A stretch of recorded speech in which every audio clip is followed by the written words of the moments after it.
Today we're going to find out how does the Rivian R1T charge on a road trip by looking at its charging curves. Welcome to TFL EV, my name is Tommy, and on this channel we go in depth with electric cars, trucks, SUVs, and everything in between. And in this video we are discussing charging curves.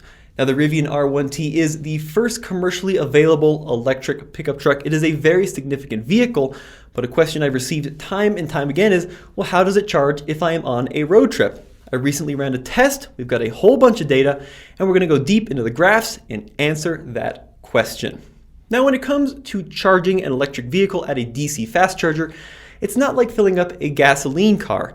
You see, with a gasoline car or a truck, if you fill it up at 20%, it's going to fill at the same speed as if you fill it up at 80% or 90%.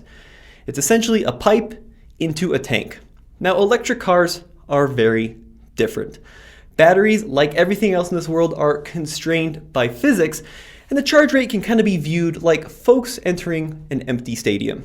When the stadium is empty, when the state of charge is very low, the rate at which people can enter is quite quick. People stream into the stadium, they sit down wherever they like, everything is good, the system is moving quickly. However, as the stadium gets more and more full, as the state of charge on the battery becomes higher and higher, things slow down a bit. People have to crawl over each other, they're spilling their Cokes, their popcorn. It slowly becomes a congestion zone. And that's kind of like charging an electric car. When you get into the 80% state of charge, the 90% state of charge, things slow down really quickly. And in this brand new series, I want to find out simply, do these new EVs work on a road trip? And how well do they work? And to find that out, we need to examine how quickly we can charge the battery. Now, I want this to be a real-world application. When you're on a road trip, you never want to charge a battery to 90 or 100% because you're going to be charging at an incredibly slow rate. You're going to be clogging up the charger and you're going to get very frustrated. You kind of want to keep the charging right in the heart of the battery.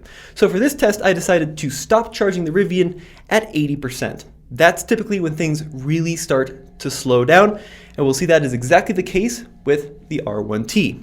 Now, where to start charging? Of course, the initial reaction is, well, 0%.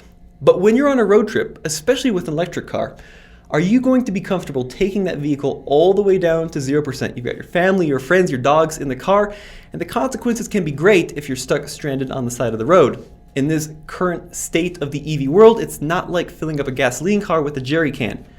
There will typically be a tow truck involved, and it could get costly. So I think it's unrealistic to assume that on a road trip, people are going to bring their vehicle down to 0%. Now, I've been doing a lot of digging. I've talked to a lot of folks that do take trips, gasoline vehicles. I asked them, what would you be comfortable with? Some folks said, oh, I wouldn't trust an EV to go down below 50% on a road trip. Some people said 40. Some people said 3 or 4%. Now, you typically do see with folks that are really experienced with road tripping electrics that they'll go down below 5, 4, 3%. But it seems like the general consensus is 20% is where people start getting really itchy, especially with the electric vehicle infrastructure that is currently available. People want a little bit of reserve in there just in case they need to go down the road and find a different charger. So in this test, I decided to run the Rivian from 20 to 80%. Now this is where I need your help. This is the first test in a line of fast charging videos I want to do. And if you think that different percentages would be better, please let me know. I've got a poll running over at the TFL EV community page, and I want to hear your input so we can adjust the test a little bit and make it better and more applicable for your road tripping life. So if you want to see it start at 5%, 10%, let me know. If you want to see it go all the way up to 90, 95%, also let me know. All right, let's go ahead and plug in the Rivian. All right, here we are with the Rivian R1T at Electrify America in Loveland, Colorado. Now this unit is rated up to 350 kilowatts, which is more than the Rivian R1T can accept. It's rated at right around 200 kilowatt peak, and we're gonna test that out today and see if that's true. So I think we get right into it. Open up the charge flap. There we see our J1772 and CCS connector, and we'll get charging.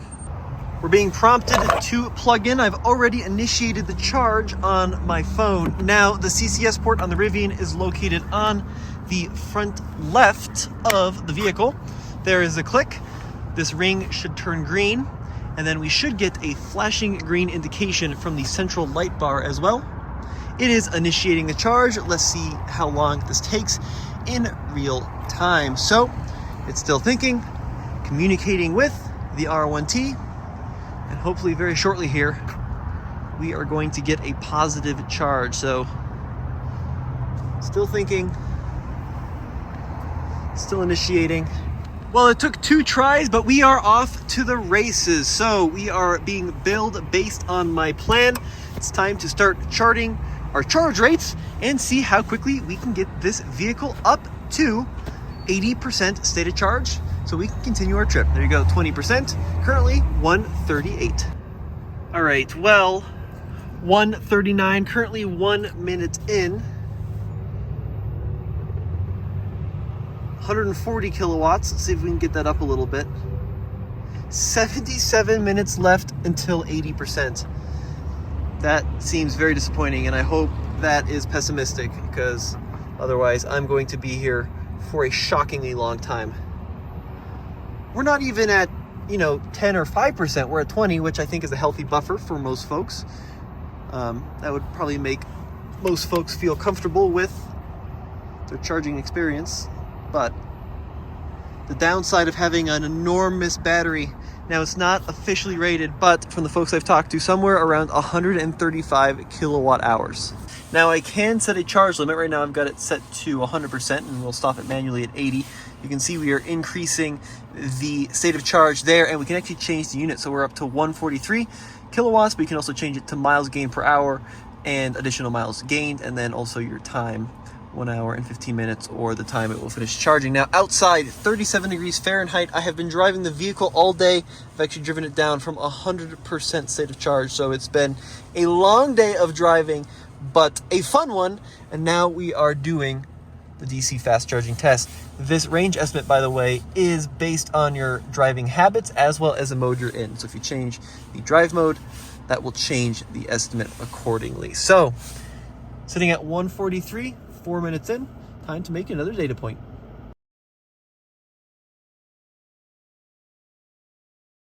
All right, we are almost done. The Electrify America's estimation is very far off. It says 43 minutes left until 80%, but we are nearly at 80% right now. We've been charging for 39 minutes. Currently, the station is delivering 71 kilowatts. Let's see what the truck is saying. I stripped over the cord.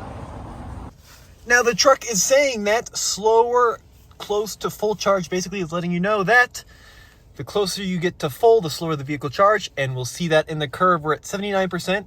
It's saying 72 kilowatts. We've added 73 kilowatt hours. That is in agreement with the station, which is currently saying 79%. So, almost there. And we will get the final number. Let's touch to return, and we'll watch it clear the 80% threshold. An interesting point I want to make here is this piece of data. Now the truck says that we've added 73 kilowatt hours. The station says we've added 84 kilowatt hours. I wonder if that's because the station has delivered 84, but based on the efficiency of the truck, 73 kilowatt hours of that 84 has actually made it into the pack. I'll try to do a little bit more digging and get you an answer. Come on, you're so close. You're so close. Oop. It's dipping down significantly as we approach 80. Look at that. That was really interesting. So we were in the 70s a minute ago. Now we're deep into the 50s. And there we go, 80%, 41 minutes, and we're pulling 51 kilowatts currently. Okay, so here is the final data set. Now, plugged in at 20% state of charge, and to get from 20 to 80% took me 41 minutes. Let's go ahead and analyze the charging curve. Moment of truth. Let's see what we can learn from looking at the graph. All right, so very interesting. Now, as I plugged in at 20% right off the bat, we immediately jumped up to right around 140 kilowatts. Now, Rivian advertises a peak speed of somewhere around 200, but let's look at the data and see if we actually achieved that number. It's clear from the graph that between 21% and 40% state of charge, we see a very flat charging curve with a slight trend in the upward direction. So we plugged in, immediately jumped up to 141 kilowatts, and at 40% we were nearing the 150 kilowatt mark. Now this entire section is very flat and very encouraging, and it's increasing, and then we hit a peak charge rate of 151 kilowatts at 50% state of charge, and you can see that small point right there. Now that is off of the 200 kilowatt max, but it's worth noting there are a ton of variables that go into that number. Outside temperature, battery pack temperature, availability of power at the charging station. I was plugged into that 350 kilowatt Electrify America post, and I had driven the truck all day from 100% down to the 20%, so it had gotten quite a lot of use that day, and overnight it had stayed in my garage plugged in, which was right around 50 or 60 degrees Fahrenheit. Now there is no way on the Rivian to know the exact battery temperature, and when they dropped off the Rivian, I had an opportunity to speak in depth with a gentleman named Brian. He was actually one of the lead development people on the R1T project, employee number 4 at Rivian. I asked him point blank, I said, is there anything I need to do to precondition the battery for the best possible charging session? He said, nope, drive up on your road trip, plug it in, and off you go. Now our peak charge rate, as we mentioned, 151 kilowatts, and that was at exactly 50% state of charge. Now as we can see here on the graph, in between 50 and roughly 61%, we do see a fairly steady decay down to a charge rate of roughly 117 kilowatts, and it remains there for the early 60% state of charge rate. So we see 2 points at exactly 117 kilowatts before quickly decaying to under 100 kilowatts. Now that occurred in the high 60s state of charge, right around 67, that's when we hit 79.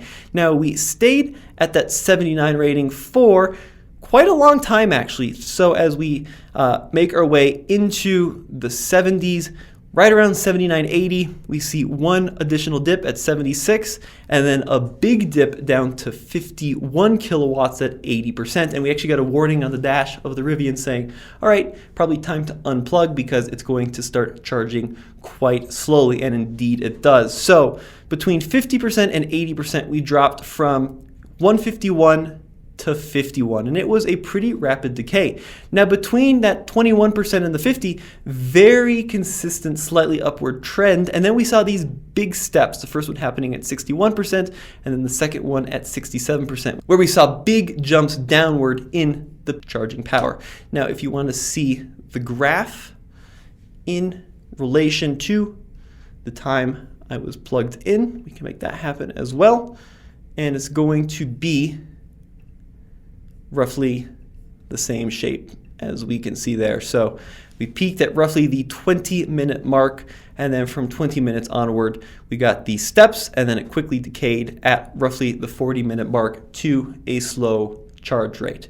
Now, one thing that's worth noting, the Rivian has a large battery pack. I asked Brian, the development engineer, I said, hey, how big is the battery? And he wouldn't give me an exact number, but he was estimating around 135 kilowatt hours, and that is from 9 modules of 15 kilowatt hours each. Now, in the 20 to 80% range that I charged in, let's take a quick look at how much I spent. So I have the Electrify America Pass Plus, and I was paying 31 cents per kilowatt hour at this Loveland, Colorado station. And if we look at the session summary, my total charging cost was $26.66, and then no idle fees because I unplugged at 81% is when I actually got the station disconnected from the truck.